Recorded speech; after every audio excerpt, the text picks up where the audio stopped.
Será que você está trocando amor por aceitação? Eu percebi que eu fazia isso por muito tempo. E isso fazia as pessoas me tratarem como tanto faz. E o mais difícil é que eu realmente achava que eu estava fazendo a coisa certa. Eu me achava madura, me achava segura, ia bem no meu trabalho, tinha as minhas amigas, tinha relacionamento. Eu era a mulher que entendia todo mundo, relevava muita coisa. Eu evitava conflito, evitava falar aquilo que eu queria em troca de paz. Sabe aquela história? Quero ser feliz, eu quero ter razão. E eu achava que isso era ter maturidade, que eu era uma boa pessoa. Mas no final, o que eu me sentia mesmo era ignorada, não ouvida, como se a minha presença não tivesse peso. E aí eu quero te fazer uma pergunta de verdade. Tem momentos da sua vida em que você se cala só para não desagradar? Tudo bem que a gente tem que ter aquele discernimento, que às vezes a gente tem que calar ao invés de falar, só que tem um padrão que surge que é muito desconfortável admitir. As pessoas não estavam simplesmente me desrespeitando. Eu estava ensinando a elas como elas podiam me tratar. Se você gosta desse assunto, já fica aqui no Priorize Podcast. Está no Spotify, está no YouTube. Na psicologia comportamental, existe um treinamento. Conduta permitida é conduta ensinada. Quando você não se posiciona, é diferente. Quando você finge que está tudo bem, você está, sem perceber, mostrando que aquilo é permitido. E isso aparece em pequenas coisas do dia a dia. Sabe? É quando a gente diz tanto faz, quando na verdade não é tanto faz. Quando a gente cede muito mais do que fariam pela gente. A gente sabe, fica aquela coisa desconfortável. Você evita falar o que pensa para não correr o risco de ser rejeitada. E agora, vamos falar sério? O que você tem tanto medo de perder quando você se posiciona? Quem que te ama tão pouco, te compreende tão pouco, que se você discordar, vai se afastar? Porque tem uma coisa muito importante aí. Existe um funcionamento no nosso cérebro que busca pertencer. A gente não nasceu para ser um ermitão. Para o cérebro, isso significa segurança, significa que você não vai ser excluída. Então, muitas vezes, você não se anula porque quer. Você se anula porque aprendeu que isso te protege. Sim, somos egoístas, sempre é sobre a gente. A gente não é tão boazinha assim quanto a gente pensa. Só que chega uma hora que essa proteção vira uma teia que te enrosca e começa a te empreender. Foi aí que eu precisei ajustar a minha visão, dizer chega. Na Bíblia, isso fala sobre domínio próprio. Nossa, muito tempo que eu achei que isso era sobre saber me controlar. Achei que era só isso, vamos ter domínio próprio. Só que eu entendi que também tem outra coisa que ninguém fala. Não é sobre se abandonar, é sobre não se diminuir para caber. E eu comecei com pequenas coisas. Você ter o seu domínio e não entregar na mão dos outros para caber. Parar de concordar com tudo, falar realmente o que eu penso, sustentar isso mesmo quando gera desconforto, mesmo como quem anda do seu lado opta por agora ser mero conhecido. Olha ali seus stories, sabe um pouquinho da sua vida, vai se afastando. Existe um luto nisso, mas é libertador, porque eu estou me respeitando. Talvez a gente estranhe isso no caminho. Não é tão fácil você quebrar um ciclo de 30 anos, 40 anos de hábito de agir dessa forma. Mas no final das contas, faz uma paz. Então me responde com sinceridade. Onde hoje você tem se deixado em segundo lugar, terceiro, às vezes até em último? Sabe? Se esse episódio já está falando com você, já curte, dá um like, se inscreve, porque isso vai me motivar, vai me trazer um feedback de que a gente precisa conversar mais sobre isso. Eu vejo poucas pessoas falando o real. Acho que domínio próprio é você realmente só se calar, é você ter o seu domínio. Então, de verdade, assiste novamente, pegando ali a nuance, para você entender se você está se deixando em último lugar ou se você está sendo realmente madura. Porque tem uma linha tênue que a gente precisa ter muito autoconhecimento para a gente poder saber sobre isso, saber discernir. Eu tenho um grupo no WhatsApp chamado Clube Priorize, para mulheres que querem se desenvolver de dentro para fora. É gratuito, um lugar seguro, bem verdadeiro. Se você sente que precisa desse ambiente, o link está aqui na descrição. No Spotify eu tenho vários alinhamentos, várias afirmações que trazem as ideias para o lugar também. Você pode ouvir um outro episódio. E o que eu quero te falar é isso. Você muitas vezes acha que está sendo assertiva, madura, está calando. Ai, Deus deu uma boca, 2 ouvidos. Ok, a gente tem que ouvir mais e falar menos, mas a gente tem que falar. E a diferença disso é quando começa a doer no coração, quando fica atravessado aqui. Tem gente que pega uma doença, desenvolve uma doença autoimune, porque tem resistência a falar. E se você, no trabalho, nas amizades, no relacionamento amoroso, sempre tem algo ali dentro que fica te dizendo que você deveria se posicionar mais, que você não está sendo validada por você mesma, que você não está sendo respeitada, se você sente que a tua existência está passando de uma forma meio morna, Deus está querendo falar com você aí, minha querida.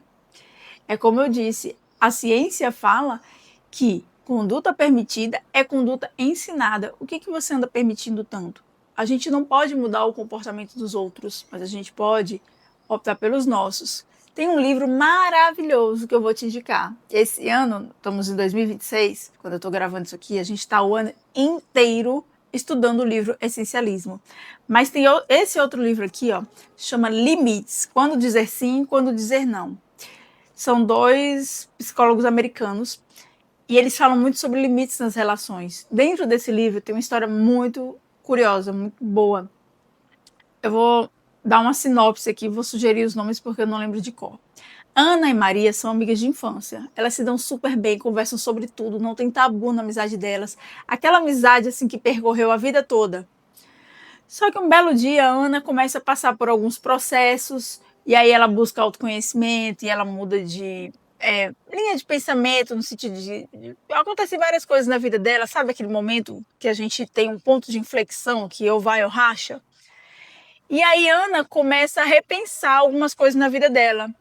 E nisso, ao mesmo tempo, do nada, entre aspas, a amizade dela com Maria vai dando uma esfriada. Elas vão se afastando. E quando a Ana para perceber, acontece que ela nem se dava conta. Mas ela e Maria eram muito amigas, muito íntimas, muito queridas, como irmãs. Só que Ana sempre fazia tudo que Maria queria. Sempre era Maria que decidia qual era o restaurante, dava um jeito de manipular ali, sempre o lugar para onde elas iam, a programação, os gostos. Sempre era Maria, desde a infância, que escolhia as brincadeiras. Ana era muito submissa, mesmo sem perceber, porque ela era feliz com a amizade de Maria. Quando Ana começou a se posicionar, quando Ana começou a questionar, quando Ana começou a não concordar, querer impor também a vontade dela, Maria foi se afastando, a amizade das duas foi se esfriando. Vai dizer que essa amizade foi falsa, que Maria não prestava? Não, durante o momento que acontecia ali, que as duas eram felizes, foi eterno enquanto durou. Só que há um momento em que desperta tu que dormes. Ana acordou e aquilo já não fazia mais sentido para ela. Olha, essa amizade é muito valiosa. Enquanto eu estou disposta a ficar submissa aqui, a não me estressar, né? Eu vou sempre ser feliz e você sempre vai ter razão. Quando a Ana começou a pensar, não, a minha opinião importa também, eu não gosto disso, isso aqui que você fala não é legal, acho que você faz umas brincadeiras que me diminuem, sempre tem que ser você que tem que escolher. Aí Maria foi se afastando. É aquela pessoa que era muito próxima. Experimenta, você deixa ali de curtir umas fotos na rede social da pessoa, ou você não vai sempre para as coisas que a pessoa escolhe, ou você não está sempre disponível para fazer o favor para a pessoa, você tem as suas coisas como prioridade para fazer, você discorda de alguns pontos de vista. Experimenta para ver quem realmente fica do teu lado, quem vai se afastando. Então, aquela amizade para as duas já não fazia mais sentido, porque Maria precisava de alguém que fosse mais submissa e Ana precisava de alguém que a respeitasse de igual para igual e que ela não precisasse se diminuir para caber. Ana começou a ter mais domínio sobre si mesma, domínio próprio. Esse tipo de fruto do espírito, como diz a Bíblia, ele não estava muito bem explicado. Eu não vejo as pessoas falarem também dessa nuance dele. Então, acho que deu para você perceber como essa questão de você não se anular é questão de autorresponsabilidade mesmo. As pessoas não têm que te valorizar porque você é boazinha. Aliás, você está sendo boazinha de fato ou você está cedendo muito para ser amada, para ser querida, para ser necessária? É uma manipulação também isso aí que você está fazendo, se for o caso. Então, dói quando a gente descobre isso. Eu sei por experiência própria.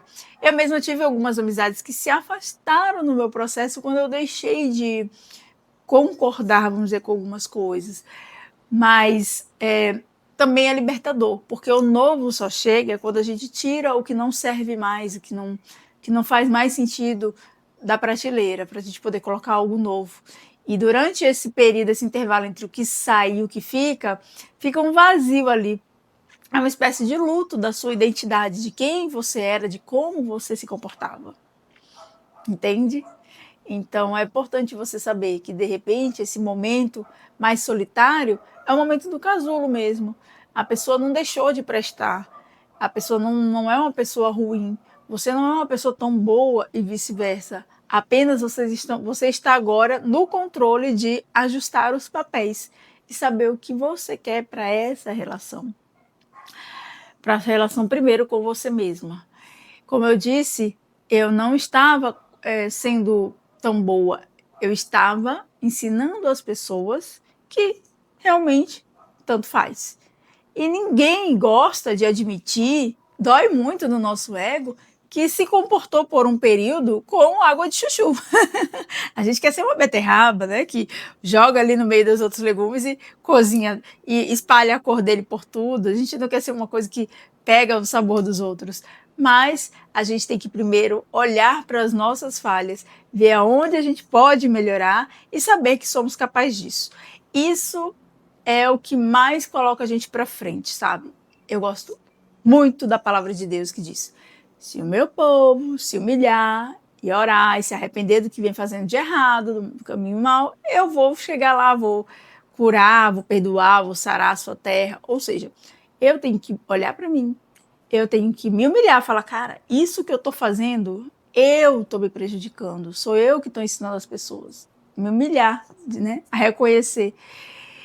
E me arrepender disso, ou seja, tomar um novo rumo, não, sem olhar para trás, e deixar que as coisas vão se acertando, os insights vão vindo, as oportunidades vão surgindo, um novo olhar sobre mim vai chegar. Basicamente é isso. Eu não sei até que ponto, em que tipo de relação, ou se era em todos, você sentia isso, mas o que eu sei é que Deus te fez tão grande quanto você nem imagina. E é por isso que eu te chamo para priorizar. Por isso que aqui se chama Priorize Podcast no Spotify. Aqui no YouTube você me acha como Priscila Paiva, Priorize lá. E eu coloquei essa palavra porque realmente o mundo está caótico. O mundo te chama para ter prioridades. E são tantas que você nem sabe qual que é a primeira. Então eu tirei o S e disse priorize. Priorize ser tão grande quanto Deus te fez para ser.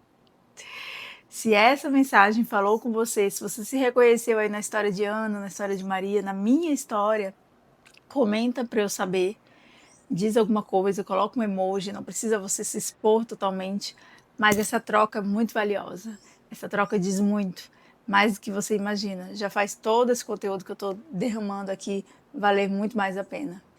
Esse é o nosso papo de hoje, nossa conversa, e eu te espero nos próximos episódios.